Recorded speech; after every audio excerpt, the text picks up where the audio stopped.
Bago tayo magpatuloy, shoutout muna kay Elishirl Batang Lodi at Divine Cuentas. Maraming salamat po sa inyong pagsubaybay. Kabanata 1071.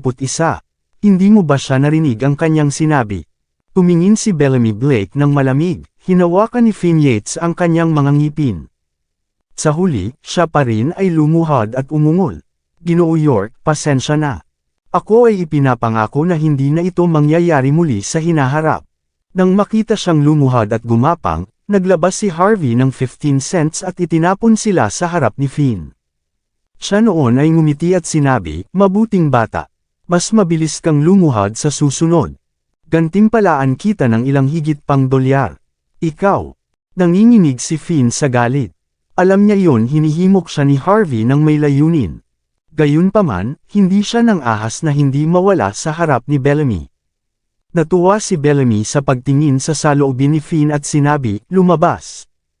Huwag muna ako susundan sa bagay na ito ngayon." Sa kasamaang palad, si Keith, natapos ang kanilang pagkakaibigan dito. Naramdaman ni Bellamy na marami na siyang binigay kay Keith na paggalang. Kung ang mga taong iyon ay manggahas na manggulo sa punong tagapagturo sa ibang mga lugar, papatayin niya ang kabilang partido. Ang pagkakaroon upang maitago ang pagkakakilanlan ng chief instructor ngayon, magagawa niya lang ito. Nagdilim ang kutis ni Keith.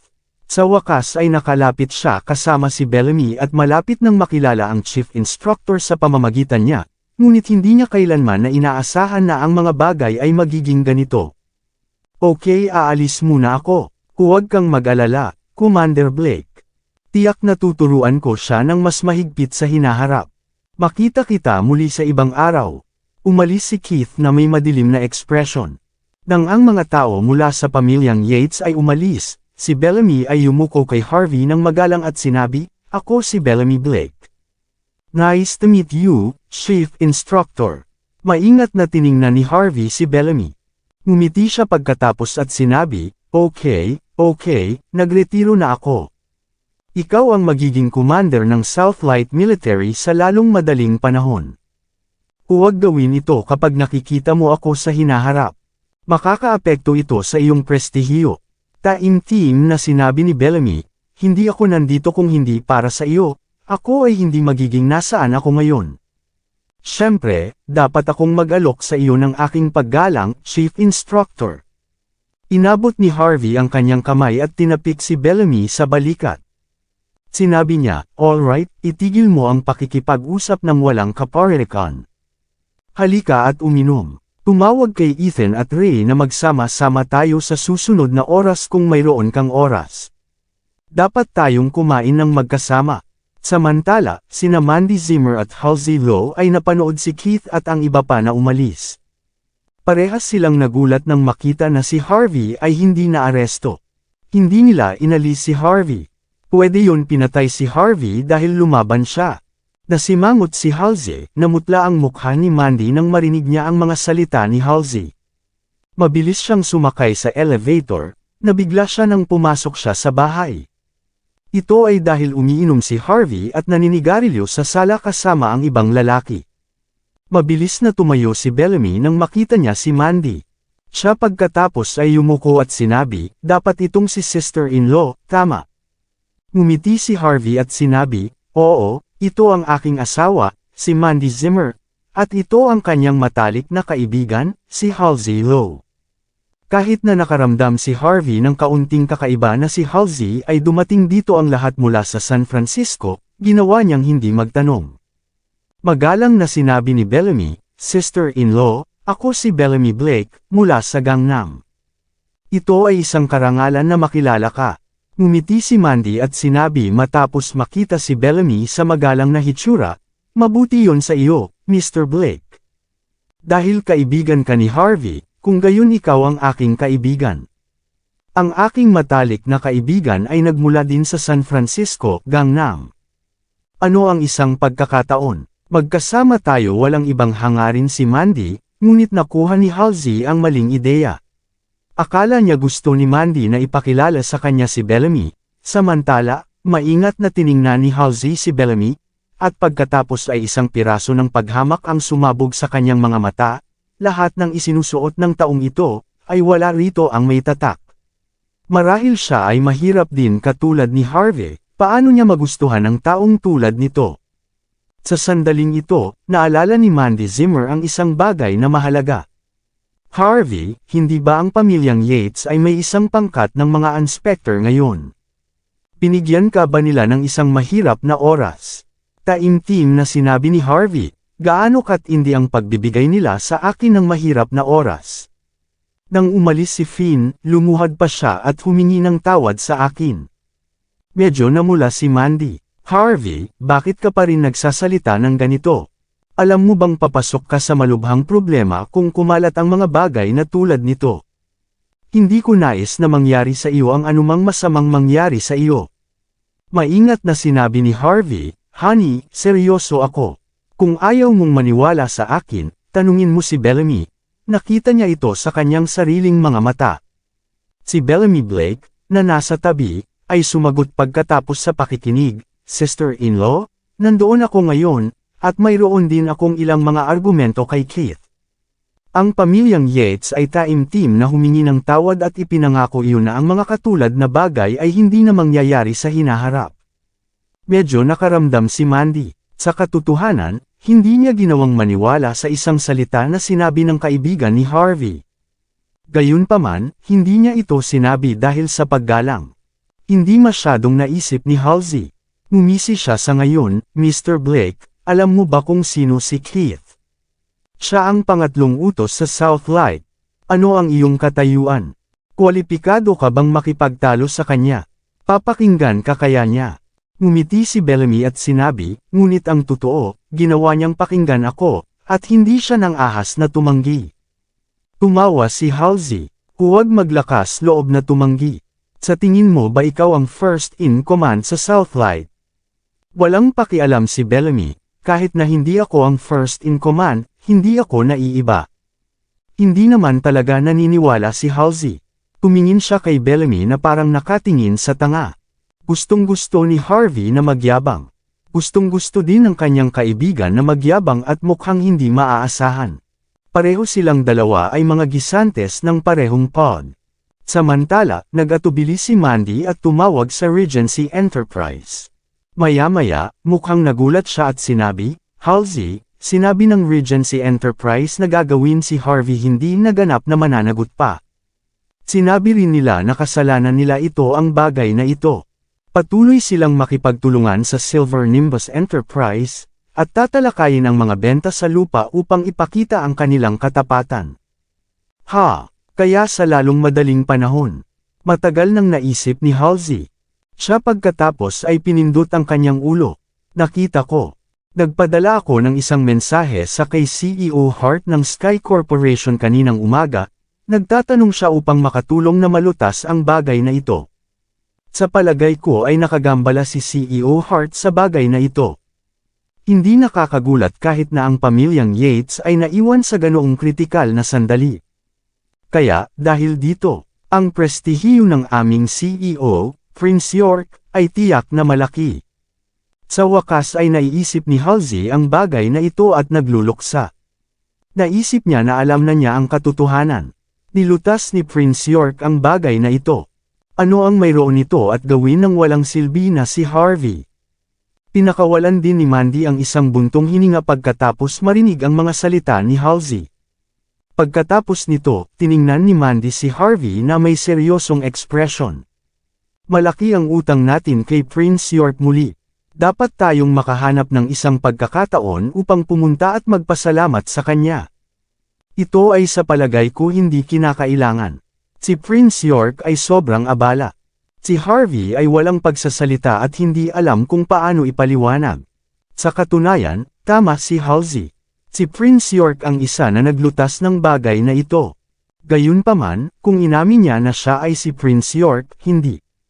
Tiyak na hindi sila maniniwala sa anuman dito, ngumiti lamang si Bellamy sa gilid at walang sinabi. Sinabi ni Mandy na may isang seryosong tono, Harvey, paano natin gagawin ito? Dapat nating malaman kung paano magpasalamat at ibalik ang pabor. Dapat nating pasalamatan si Prince York. Sa maikling sasabihin ko sa iyo kapag nahanap ko ang pagkakataon. Walang magawa si Harvey. Maaari lang siyang tumango at sumang-ayon. Samantala, sa pamilyang Yates, sinabi na ni Keith ang lahat kay Lola Yates. Nakakatawa ang kutis ni Lola Yates. Siya ay sinasabi mo ba na hindi tayo maaaring manggulo kasama si Harvey sa oras na iyon dahil sa kay Commander Bellamy Blake? Maraming salamat sa lahat ng sumusubaybay. Please subscribe and follow my YouTube and Facebook channel, Filipino Novel. Maraming salamat po. Oo, dahil kung hindi ako mali, si Commander Blake ang superior, ay ang buhay na alamat, ang punong tagapagturo ng Sword Camp, na nakatira din sa Gardens Residence. Sa lalong madaling panahon, si Commander Blake ay tiyak na madalas na pupunta doon. Kung alam niya na ang pamilyang Yates ay patuloy na magbibigay ng isang mahirap na oras kay Harvey, baka magalit siya. Tayo, ang pamilyang Yates, ay hindi kayang masaktan ang first in command ng Southlight Military, ang commander. Nagsisisi si Keith, masasabi lamang na tiyak na si Harvey ay isang maswerteng tao, kahit na ang ganitong uri ng magandang bagay ay maaaring mangyari sa kanya. Sinasabing inupahan niya ang kanyang bahay. Tiyak na siya ay nagkaroon ng malaking kapalaran upang makapagrento ng bahay sa parehong pamayanan ng maalamat na punong tagapagturo. Nag-isip sandali si Lola Yates at sinabi ng dahan-dahan. Ang kakulangan ng pagtitiis sa maliliit na bagay ay mahusay na mga plano. Tama ka, hindi natin kailangang sirain ang ating malaking plano para sa isang walang silbing tao. Ano ang dapat gawin ng pamilyang Yates sa ngayon upang ayusin ang ating relasyon kay Commander Blake? Ito ay magiging mas mahusay kung makilala natin ang Chief Instructor ng maaga. Paano ito? Magpadala ka ng isang tao upang suriin ang pagkakakilanlan ng lahat ng mga nangungupahan na nakatira sa Gardens Residence at tingnan kung sino ang pinakamalamang na maging punong tagapagturo. Matapos kumpirmahin, mag-iisip tayo ng paraan upang makalapit sa kanya. Tumango si Keith at malapit ng sumang-ayon, si Finn, na humahawak sa kanyang dibdib sa sandaling iyon, ay nagsalita, Lola, Ama, ito ang mangyari. Ang isang commander ay nakakatakot ito. Ang maalamat na punong tagapagturo ay dapat na malabo ang pagkakakilanlan. Bukod dito, ang kanyang pagkakakilanlan ay nangungunang lihim. Dapat mayroon siya at handa ng maraming mga cards sa kanyang manggas. Kung magmamadali tayong magtanong tungkol sa kanyang pagkakakilanlan sa ilalim nitong sitwasyon, ito ay isang hindi mababawas na bunga minsan at mapansin niya ito. Ito ay haantong sa pagkawasak ng pamilyang Yates. Nagpalitan ng sulyap sina Lola Yates at Keith sa pakikinig sa mga sinabi ni Finn. Ito ay dahil sa sinabi ni Finn na ginawa talaga ang mga kahulugan. Sinasabing ang lahat sa Sword Camp ay ang King of Arms, at ang Chief Instructor ay isang naglalakad na alamat at isang buhay na alamat. Ito ay talagang hindi angkop na magtanong sa kalooban. Tila dapat tayong gumawa ng mas maraming paghahanda at tingnan kung maaari tayong lumapit sa kanya sa panahon ng pagpapalitan ng seremonya ng pagtatanggol.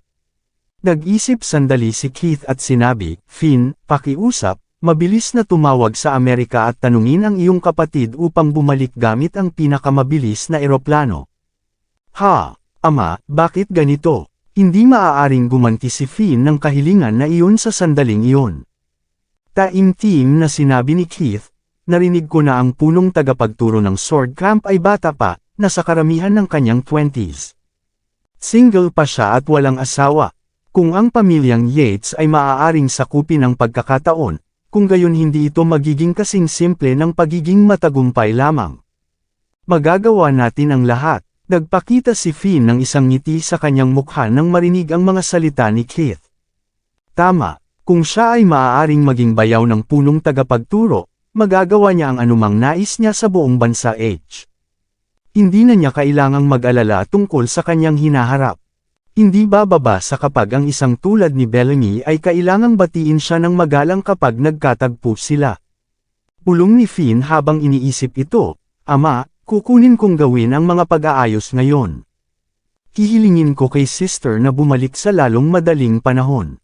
Samantala, Sumimangot si Lola Yates at sinabi, Keith, maganda ang iyong ideya.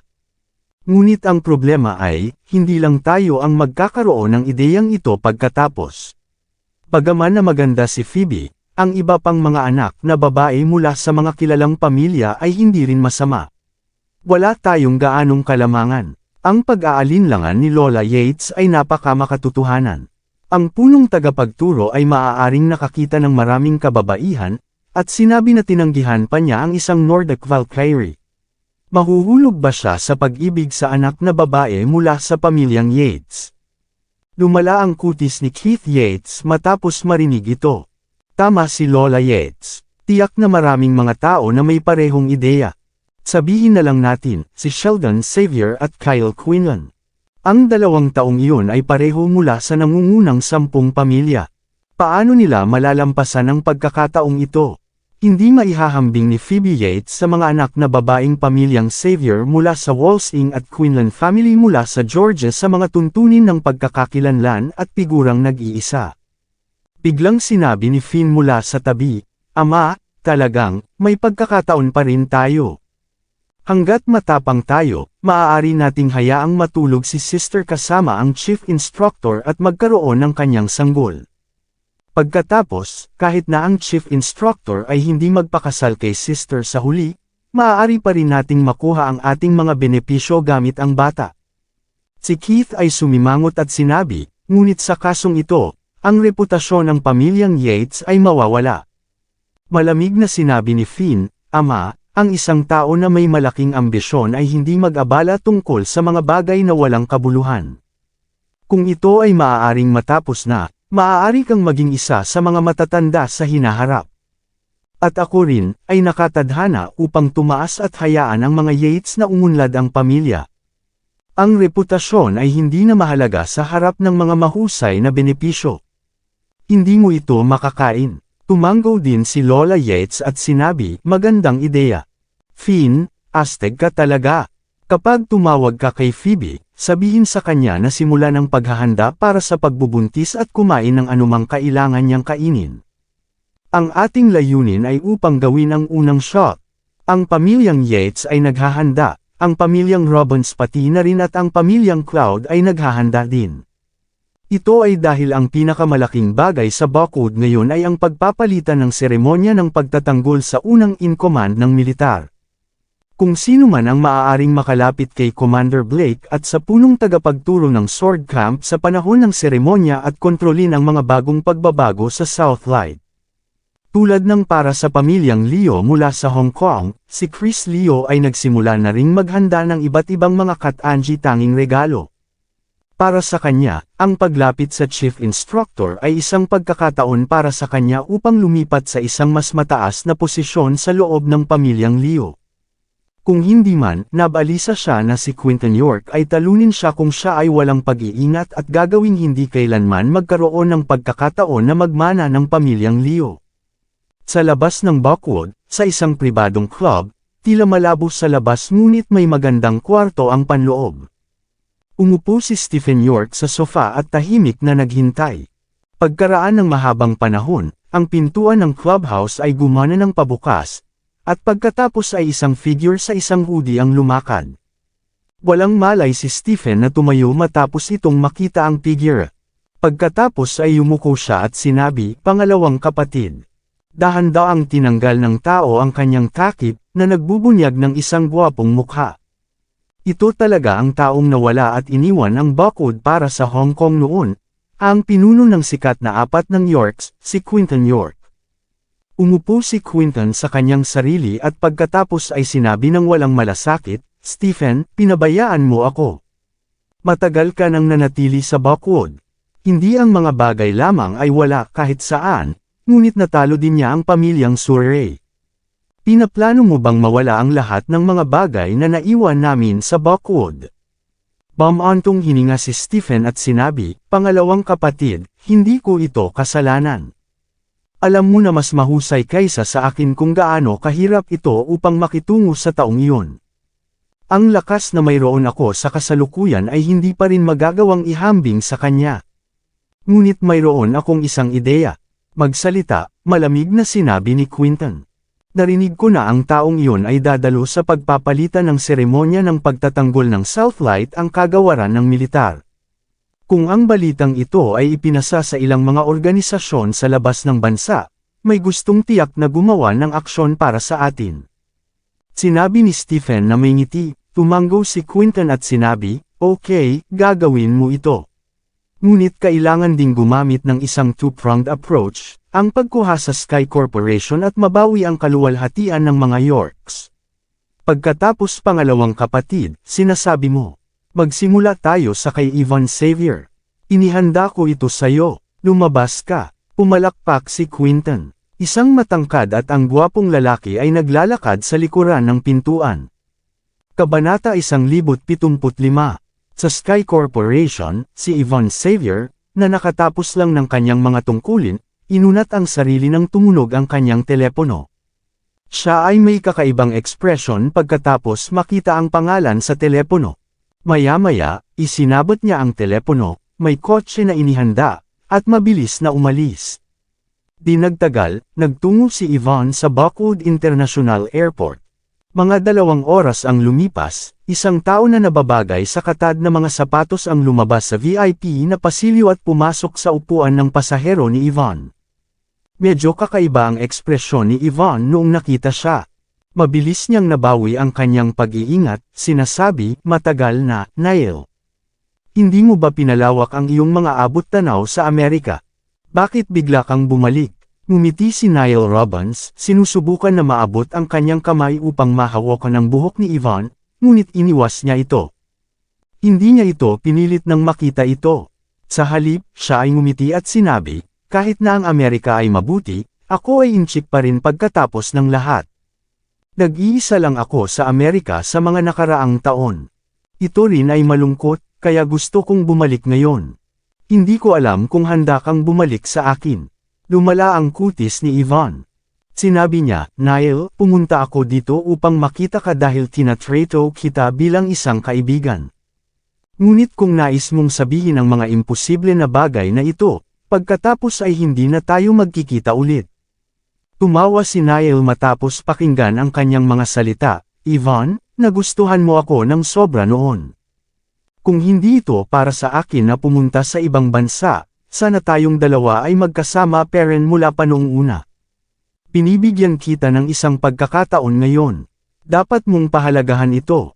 Malamig na sinabi ni Ivan, hindi na kailangan. May sweetheart na ako ngayon. Dumating lang ako upang makita ka sa oras na ito para lamang sabihin sa iyo, na mangyaring huwag mo na akong guluhin muli sa hinaharap. Pinahid ni Ivan ang kanyang mga daliri matapos sabihin ang lahat. Si Niall ay kanyang senior sa kolehiyo. Ang gwapo niya at may talento. Hinabol siya ni Ivan nang siya ay nasa universidad. Gayunpaman, hindi alam ni Niall ang totoong pagkakakilanlan ni Ivan, kaya tinanggihan niya ito at sumama sa Amerika sa isa pang mayamang babae. Hindi niya inaasahan na babalik siya pagkalipas ng maraming mga taon. Nang matanggap ni Ivan ang tawag, sumama siya sa isang mindset upang ganap na makuha ang nakaraan. Gayunpaman, hindi niya inaasahan na sabihin ni Niall ang mga iyong walang katuturan pagkatapos nilang magkita. Ngumiti si Niall, tinitingnan ang walang malasakit na hitsura ni Ivan, dahil ikaw ay walang puso at hindi mo nais na alalahanin ang nakaraan sa akin, pagkatapos ay kumuha tayo ng mga bagay na tama. Nagbago ang mukha ni Ivan nang makita niya ang larawan. Ang larawang ito ay dapat nakuha sa larangan ng digmaan, at ito ay napakamalabo. Gayunpaman, kahit na malabo ito, maaari pa ring makita ang protagonist sa larawan, isang tao na puno ng pagkalalaki. Hindi mahirap hulaan sa pamamagitan lamang ng pagtingin sa kanya. Siya ang mito ng militar, ang buhay na alamat, ang punong tagapagturo ng sword camp. Ang pinakanagulat si Ivan ay kahit na ang protagonist sa larawang ito ay nagpakita lamang sa kanyang tagilirang profile, pamilyar pa rin siya dito. Harvey York. Si Harvey York, si Prince York, ay ang maalamat na punong tagapagturo ng sword camp. Kung ang larawang ito ay naikalat, marahil ay magdulot ito ng isang kaguluhan, maaaring magdulot ito ng malaking mga kahihinatnan. Ito ay dahil sa pagkakakilanlan ng chief instructor ay palaging nangungunang lihim. Matapos mabago ang ekspresyon ni Yvonne, malamig niyang sinabi, "Niall, ano ang kahulugan nito? Walang espesyal. Ibebenta ko sa iyo ang pelikula ng larawang ito, kapalit ng ilang pera upang makagawa ng isang nabubuhay." Si Niall na nagkibit balikat at sinabi ng walang pakialam.